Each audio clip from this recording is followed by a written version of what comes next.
Praise the Lord. கர்த்தருக்கு ஸ்தோத்திரம். கர்த்தர் நல்லவர், அவர் கிருபை என்றும் உள்ளது.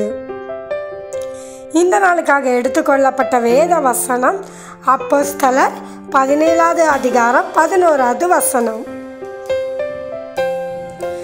தினந்தோறும் வேத வாக்கியங்களை ஆராய்ந்து பார்த்ததினால் தெசலோனிக்கேயில் உள்ளவர்களை பார்க்கிலும் நற்குணசாலிகளாய் இருந்தார்கள்.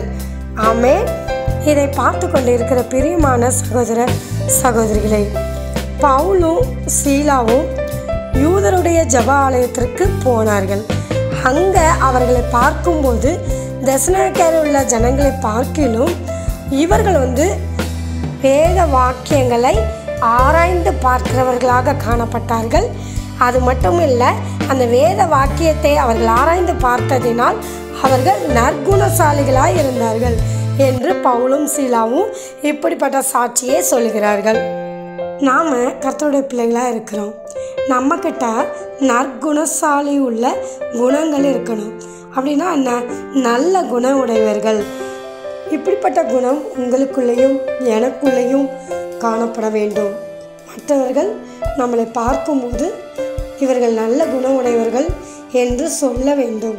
அந்த அளவுக்கு ஒவ்வொரு கிறிஸ்தவ பிள்ளைகளும் வாழ வேண்டும்.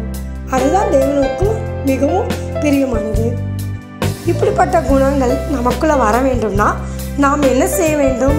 இவர்கள் என்ன செய்தார்கள்? வேத வாக்கியங்களை ஆராய்ந்து பார்த்தார்கள். அதனால தான் இப்படிப்பட்ட நல்ல குணங்கள் அவர்களுக்குள்ளே வந்தது.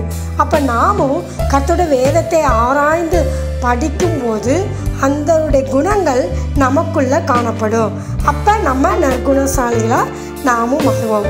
ஆகவே நாம் வேதத்தை அனுதினமும் ஆராய்ந்து பார்ப்போம். ஆமென். தேவன் தாமே உங்களை ஆசீர்வதிப்பாராக.